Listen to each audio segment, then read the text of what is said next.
Welcome, everybody, and enjoy the time together.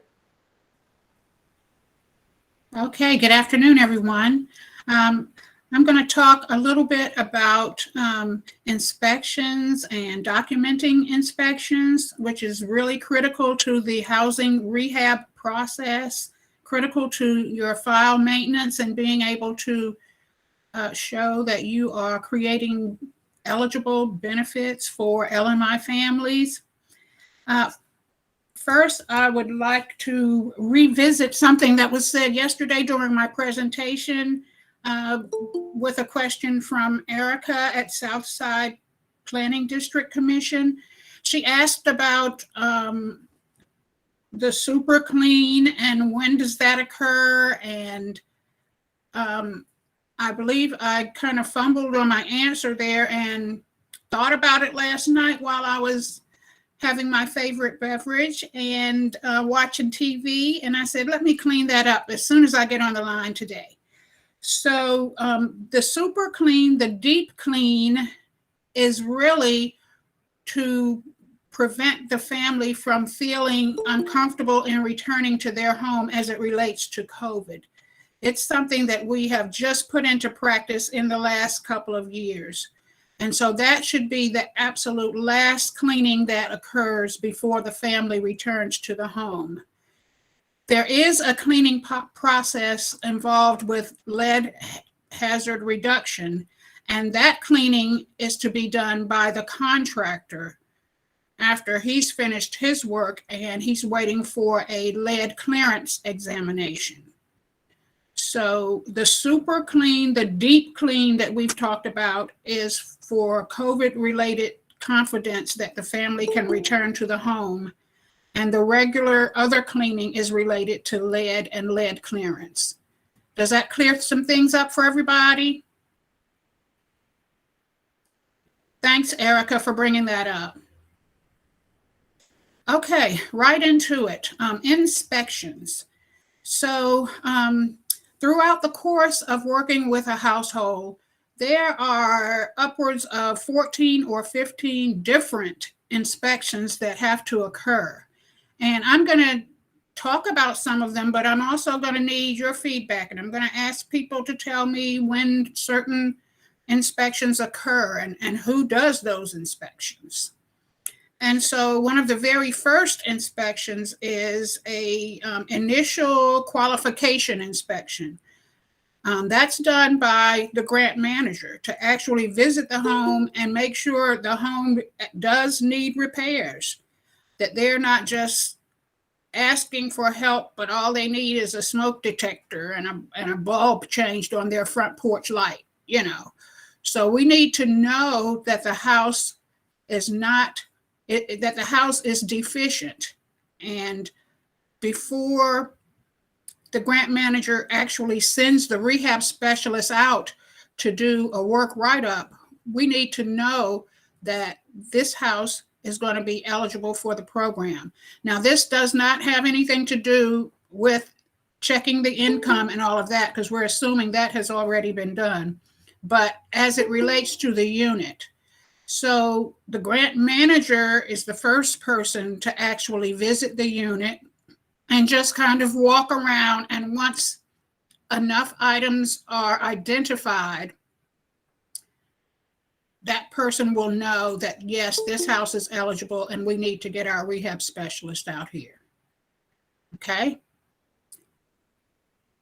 The next inspection is the actual initial housing rehab inspection. We used to call it an HQS inspection, housing quality standards. We're trying to get away from that terminology. So we're going to be using housing rehab standards. And there's a new form associated with that I'll go through with you near the end of this session. So that is a room by room inspection of every component of the house, an exterior inspection, a site inspection, just really checking out the unit to see what should be included in the work write-up. It is done by the rehab specialist. It is also done by the grant manager, hopefully at a different time so that they both are not walking through at the same time. Okay, so there's a form that needs to be filled out by the rehab specialist and by the grant manager. And it identifies whether various items have passed or failed on the inspection checklist. And you'll kind of see that when we get to that checklist. So let's quickly move through some of the other types of inspections, of the 14 different types of inspections. I'm not going to spend a whole lot of time on them. Another kind is the electrical, chimney, and termite inspections. Those are done on the front end as well because they will determine what needs to be included in a write-up. And we don't expect the rehab specialist to have those kinds of skills as it relates to electrical, chimney, and termite inspections. So these are separate vendors that will need to come out. Someone with an electrical license will have to really, certify that the house is up to par or that it is not, and that various things need to be included in the rehab write-up. We do expect for the rehab specialist to use a ladder and get up on the roof to check out the roof and things, but they're not necessarily trained in checking out the chimney and making sure it's in good shape. So that's why we have a separate chimney inspection. There are also lead paint inspections if you want to tap into the higher cost limits and do some abatement. If you're working on a pre-78 house and you want to check the house for lead paint. Now, a lead paint inspection only identifies areas that have lead paint, just as it says. It is, we recommend, and in Susan's program, she requires the use of an XRF machine, which actually, you place it against the surface of the paint, pull the little trigger, and it maintains readings that will have to be translated by the risk assessor. So that's another type of inspection. Then there's the asbestos containing materials inspection. You want to know that on the front end, particularly as it relates to a substantial reconstruction, because if there's asbestos in the home, the debris from hauling it to the landfill will have to be identified to the landfill operator as this contains this contains asbestos. Is there a special place in the landfill that you want this to be disposed of? Because landfills have rules, and some landfills don't even take asbestos. So you need to be able to tell the landfill whether your debris has asbestos containing materials. So that's another type of inspection, asbestos. Okay, so already we've covered 1, 2, 3, 4, 5, 6 types in the last 6 minutes. So we're rolling right on through. You can imagine that this session could take a matter of days. We have had workshops, particularly for rehab specialists only, and they have talked in depth about these things. So there may be a possibility of us having additional training on some of this. I will be moving pretty quickly through this. And so, jot down things that you may have questions on, and we will certainly come back and try to answer. But all of this can be studied much more in depth than what I'm discussing now. Okay. So the next type of inspection is the weekly inspection. And who wants to tell me about a weekly inspection? Who does weekly inspections, and what does that entail? Raise your hand, Cedric.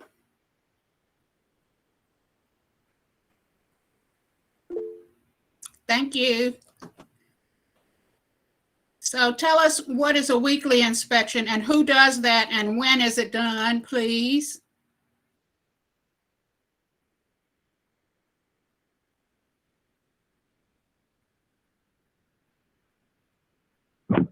Hey, Joanne.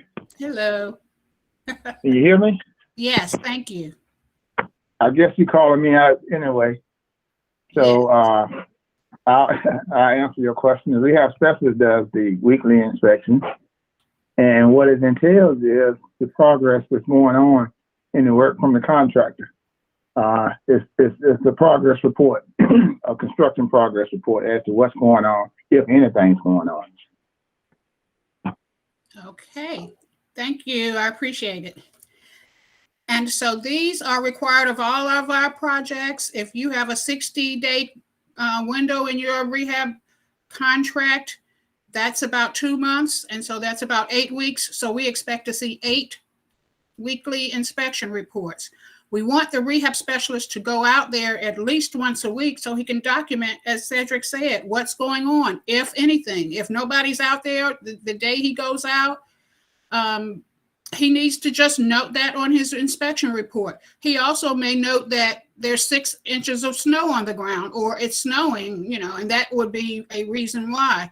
So oftentimes these weekly reports are just a 1-page commentary on what they see, how many people are on site, what the weather is, what time of day it is. Of course, if you go, midday, they might be at lunch or whatever, but it just documents what you see. And if you go there 2 or 3 weeks in a row and it's nobody there, it's kind of painting a picture of what's up as well. So we do expect weekly reports from the rehab specialist documenting weather and who's on site and what they're working on. Okay. Then there are payment inspections. Most of our housing projects are paid at 50% complete and 100% complete. But then there are other junctures as well that I'll get to shortly. So whenever the contractor is requesting a payment, you need to make sure that the rehab specialist is out there, because they have to sign off on the invoice. The grant manager, it would be good for them to be there, but they don't have to be there. But certainly the rehab specialist has to be there and sign off on a 50% completion payment. The next type of inspection is a change order inspection. The contractor may contact the grant manager and say, we tore out this floor and the floor joists underneath are cracked or warped or whatever, and it was something that could not be seen before we got to this point, and we feel like something needs to be replaced. And so again, the rehab specialist needs to come out as soon as possible and address that and see if in fact that is something that would require a change order.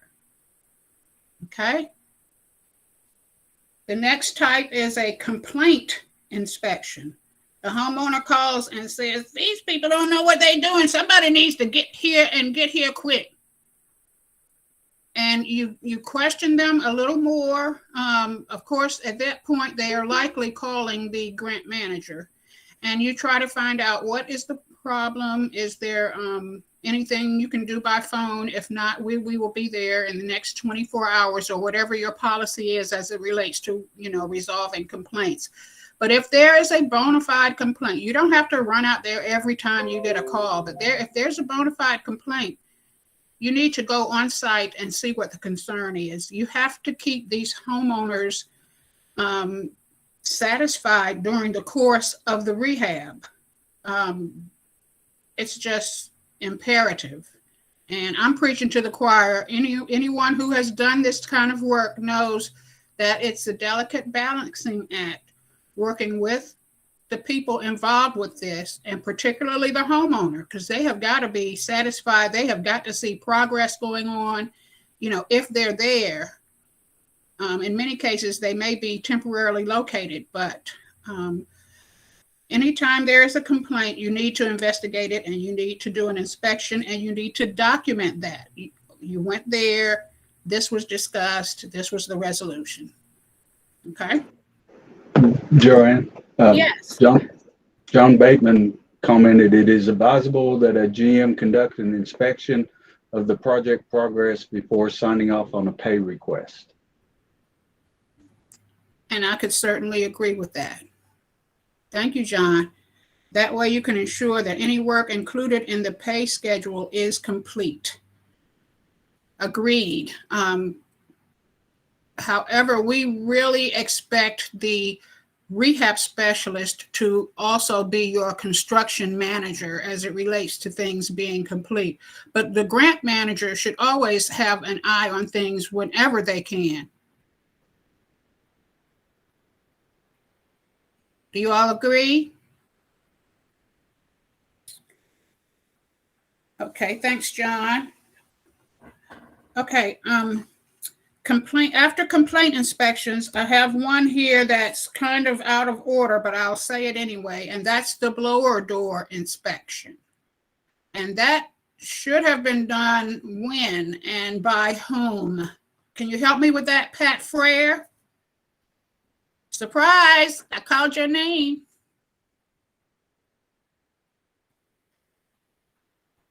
Okay, you're on mute.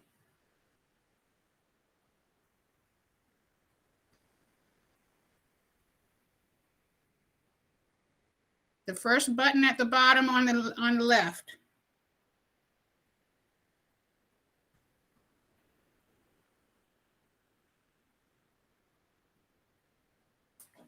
Okay, he's talking. Maybe he's got to type it in.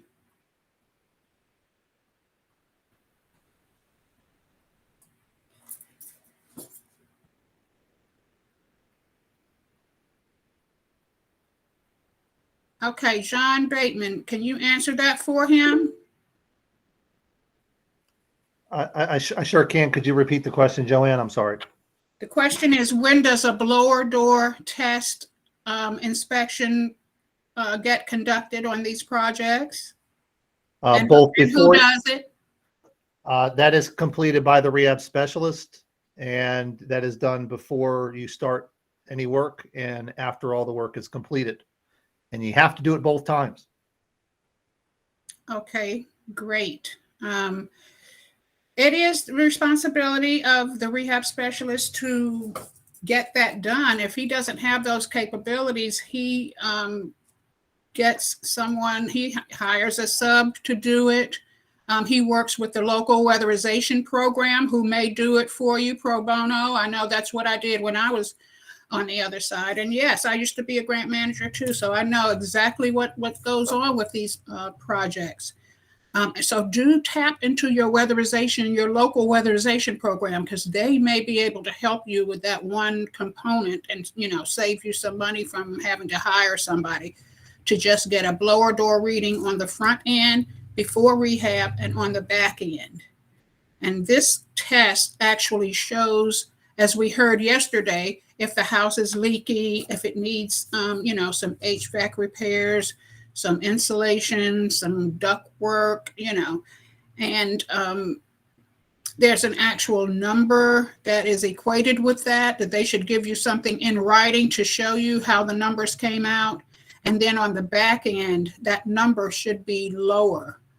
So if there were leaks, that you've sealed up some of those leaks. Okay, so that's the blower door test, and it's done before the write-up is even done. It's done in conjunction with the electrical and chimney and termite and all of those early inspections. Okay. So another type of inspection that goes on is the code inspection from the building department at the locality. And that's usually done by a building inspector, and it's done at various junctures of the rehab. Primarily, it's done for a substantial so that they can do like the plumbing and the rough-in and the electrical and whatnot. But it's also used with rehabs. Can somebody help me with this building inspector stuff? Donald, are you on? Yes, I'm on. So, Can you so hear when me? does the building? Yes, when does the building inspector come out for a rehab? Well, depending on the rehab, the work right up. If they have to upgrade the electrical panel, A lot of times have old fuse type panels, and they would change them out for the breakers, and we'll go out and do an inspection to make sure the entrance cables are sized properly, that the lugs are torqued, and before we release the power to be upgraded. Definitely, if there's a sewer line that has to be replaced, we want to see that before it's covered up. We want to make sure it's tested and with no leaks. If you have to add new circuits, we'll check those branch circuits, make sure the wire sizes are correct and they have the proper either GFCI or arc fault protection. Just to name a few. Of course, your HVAC, we visually inspect the joints on the ductwork, make sure they're sealed. Of course, once that's complete, they have to have the duct glass test done as well. Various stages before anything is concealed, whether it's electrical, plumbing, or mechanical. And of course, we also do a final. Check smoke detectors. Make sure everything's operating properly, no leaks under the sinks. So a lot of times it's fantastic, and that's a result of a permit being pulled to work on that house, and that kind of pays for those inspections to occur. Is that correct? That's correct. Offsets itself. Okay, and will the building inspector provide any documentation, a little piece of paper every time he comes out and inspects something, or is that at the end when you get like a CO or something? No, we create an inspection ticket for each site visit, and document what was inspected, what the results was, and if it's anything conditional that somebody has to go back and maybe do something or fix something, then we have all those filed in the permit system electronically, and we print those out at the end of the job and put them in the rehab file. That's great. Thank you. Thanks for sharing that. Sure. Okay. And then there's a final inspection when the contractor feels like he's done everything he's supposed to do and he's met all the conditions of the work write-up in the contract. He will contact the rehab specialist and the grant manager to say, I'm ready for you all to come and do my final. And so both of you should go, both the grant manager and rehab specialist should go and walk through along with the homeowner if they are comfortable doing that. This is before, probably before any of these cleaning stages. And I'm not going to talk about cleaning again, Erica. And so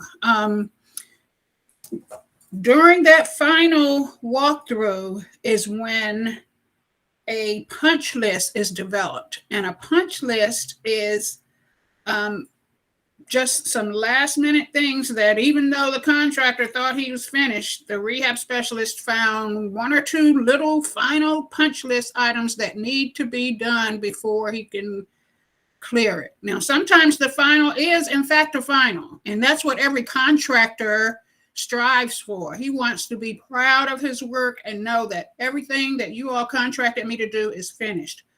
But also a good rehab specialist can often find something. And so that's what will be the result of a final inspection, is possibly resulting in a punch list.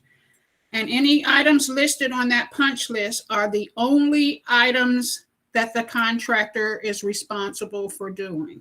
The punch list can't continually be updated every time somebody comes on scene and, now they found something else, Be fair about it, develop your punch list, and let the contractor work that off so that they can get their final payment. Has anyone ever had issues with final inspections or punch list inspections they'd like to share with the group?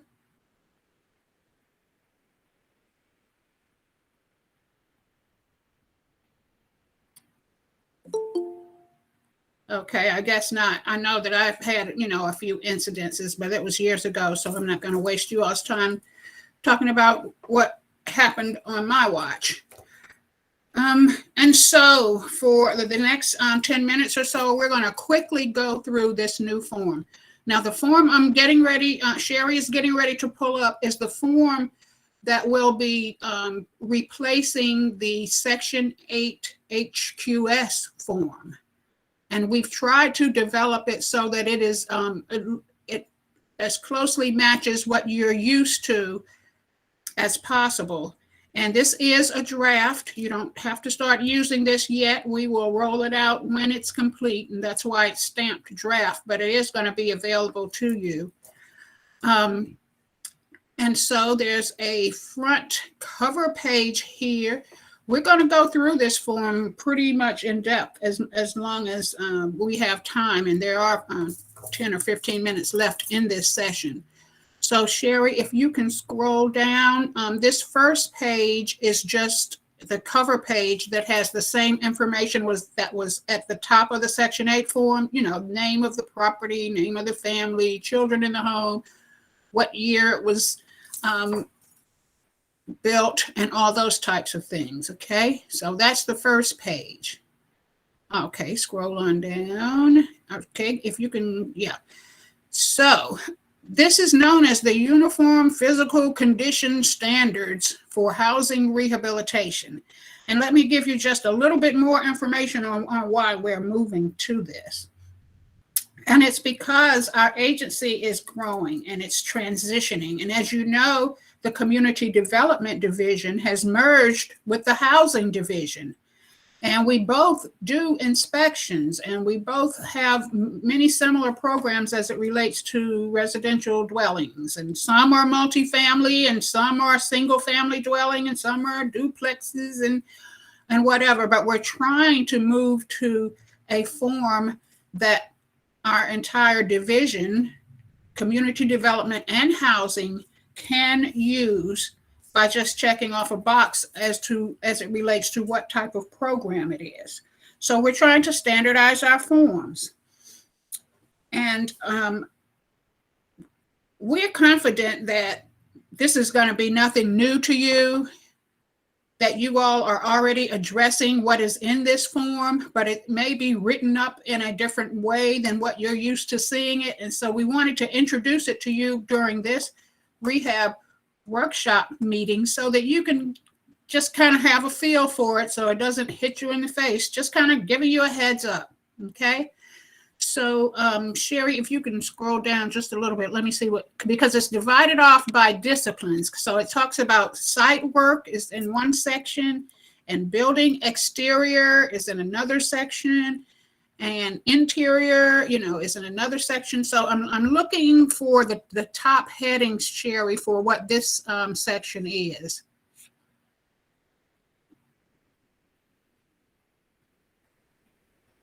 Okay, keep going, keep going.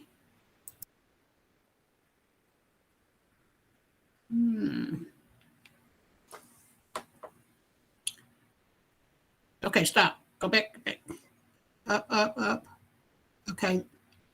Can you go up just a tad bit more?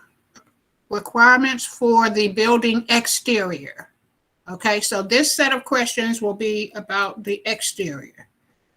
Is any door not functioning or cannot be locked because of damage to the frame, threshold, or whatever? And so it will tell you exactly what to look for. And in that final column, you put a P, an F, or an I, meaning pass, fail, or inconclusive, okay? And so there will be 2 of these forms on the front end and 2 of these forms on the back end. 1 filled out by the grant manager and 1 filled out by the rehab specialist, just as it is in our program currently. 2 sets of eyes on the project before and 2 sets of eyes on the project after. Okay, so it gives you explanations of what it is you're looking for. Because it also addresses multifamily units, there are several areas that we have just placed an NA in that last column, meaning you don't have to look at it, and it's related to things like, you know, are the elevators working, or are the common areas free of debris, and things like that. So we will already have those rows marked with NA For example, if you stop right here, Sherry, it says fire escapes, blocked egress ladders, stored items or other barriers restrict or block people from exiting. So certainly we wouldn't need that in our single family housing. And so there are areas that have that NA. And so although this document looks very long, I would say maybe a quarter of it has that NA in the rows, and which comprise really a couple of pages that you won't even have to fill out. So it might seem daunting, but it's what you're used to. It's nothing new. Okay. So, Bill, can you read that for me? Yes. Janet Jonas asked, with such a streamlined checklist, is it even more important to take photos for reference, particularly as we try to do multiple inspections each time we visit the community? Excellent point, Janet. Thank you so much. And it's something that I left off of my narrative on some of these other inspections. Pictures paint 1,000 words, you know that. Let's get pictures whenever you can, especially since they're so convenient to do now with the advent of, cameras and digital use and coming back to your office and coming back to your laptop and loading them down. So please take pictures whenever possible, whenever. And the rehab specialist should be keenly aware of this, because they want to refer back to pictures even when they go back to their office and are really developing the write-up. They might not remember what those roofing shingles looked like, or they might not remember what the cabinets looked like, whether they needed drawer pulls or this or that, so pictures, please. Yes. Okay, let's go on down a little bit more, Sherry, and see. I at one time considered reading each one of these, but I don't think that's necessary, because as you can see from the descriptions, it's very much what we're used to with our other form. They may have worded it different, but it's nothing drastically new. So are there any questions related to this new form? In the chat, Kenny Rogers says, beginning in July 2022, we will not use the old HUD HQS Form 35280, and this form is the only accepted form. What about the supplemental rehab WWU checklist form? That is a good question, Kenny. And yes, we will still use those supplemental forms that we use on the front end and back end, because they actually give the dates that various inspections occurred, like the electrical, termite, blower door. So we will still use those forms for the pre and post documentation. Thank you for bringing that up. Terry Wilson comments, we created a picture checklist to ensure we don't miss anything. We also stand in the corner and take a picture of the entire room. All right, wonderful. Good idea, because you're really, covering yourself as it relates to pre and post activities and how well you've rehabilitated that home. So that's great, Sherry. Hey, Joanne, this is Kenny. Yes. So the old HQS form is not to be used at all. Is that correct? That is correct, but wait until you hear from us. Wait until we roll that out. Wait until we send you one of these by email that does not have draft stamped on it. Please don't use anything with draft stamped on it, because that's not the real deal. Well, the reason I'm asking is we're trying to set up our project for July 2022, and we're doing HQS inspections now. Should we hold off or just transfer information later, or what? What do you think? You can transfer information if you want to use this, but there may be one or two little changes. I don't know. PAAO is not the only office that's working on this final inspection checklist. And so you can use this draft. If you check off on this, you will certainly be covered. Okay. But it's, that's It's still in draft form. Just want to be really clear about that. Okay. Thanks. You're welcome. Chair Janet Jonas asked to keep the project rolling. All right.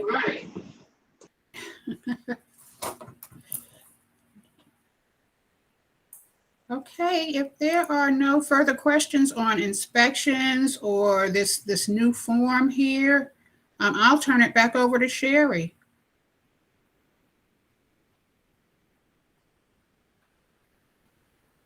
Thank you.